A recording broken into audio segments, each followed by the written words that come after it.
আল্লাহ নবী জিজ্ঞেস করে, উট তুমি আমাকে সালাম দিলা কারণ কি? উট বলে, ওগো নবী, আপনি শুধু মানুষের নবী না, আপনি আমারও নবী। উট বলে, ওগো আল্লাহর নবী, আমার মনে অনেক দুঃখ, আমার মনে অনেক কষ্ট, আপনার কাছে কিছু দুঃখের কথা বলতে চাই। কি বলতেছে উট? কে বলতেছে? উট বলতেছে, ওগো নবী, আমার মনে অনেক দুঃখ, আমার মনে অনেক কষ্ট, আমি একটু আমার মনের দুঃখগুলো আপনাকে বলতে চাই। আল্লাহর নবী উটকে ডাক দিছে, তাল, আসো আমার কাছে।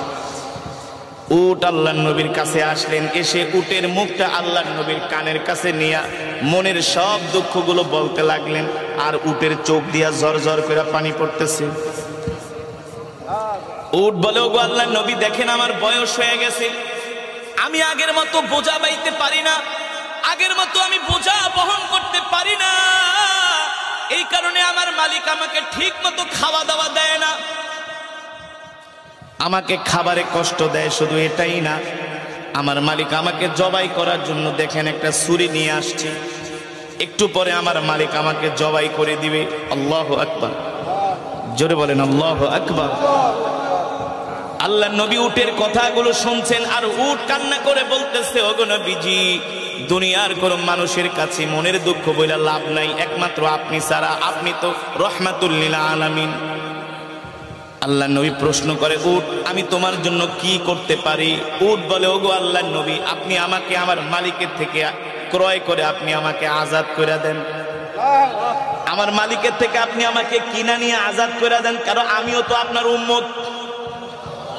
আর আস্তে কোন সুবহানাল্লাহ, আমিও তো আপনার উম্মত, আমি কষ্ট পাই, এটা আপনি সহ্য করতে পারবেন না, কারণ আপনি আমার নবী, আমি আপনার উম্মত। আল্লাহু আকবার। আল্লাহর নবী উটের কথাগুলো শুনে ডাক দিছে, ইয়া সাহেবাল মালিক, এ উটের মালিক কি, এদিকে আসো, এ উটের মালিক কে, এদিকে আসো। আল্লাহ নবী ডাক দিলেন, এ তুমি এই উটকে কষ্ট দাও কারণ কি? উটের মালিক বলে, উটকে আমি কষ্ট দেই, এটা আপনি আবার কিভাবে জানেন? সুবহানাল্লাহ। তুমি উটকে ঠিকমতো খাবার দাবার দাও না, তুমি উটকে কষ্ট দাও, তাকে তুমি জবাই করে তোমার আত্মীয় স্বজনকে খাওয়াই দিবা।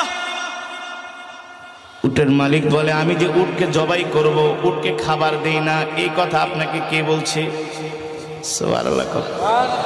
রহমাতুল লিল আলামিন বলে, তুমিও বলো নাই, দুনিয়ার কোনো মানুষও বলে নাই, উট আমার কানে কানে বলছে। আরে উট আপনার কানে কানে বলছে, আপনি জানেন কিভাবে? বলে, আমি যদি না জানি তাহলে নবী হলাম কিভাবে? আমি যদি না জানি আমি নবী হলাম কিভাবে? ওই উটের মালিক ছিল একজন ইহুদি, কুখ্যাত ইহুদি, যেই ইহুদিরা এখন ফিলিস্তিনে মুসলমানদেরকে মারতেছে, ঠিক কিনা বলেন? ইহুদিরা আগের থেকে ওরা হলো পাপিষ্ঠ জাতি, মানুষকে এমনকি অন্য কোনো প্রাণীকেও তারা হত্যা করতে, কষ্ট দিতে তারা দ্বিধা করে না। উটের মালিক বলে, মুহাম্মদ, এ মুহাম্মদ,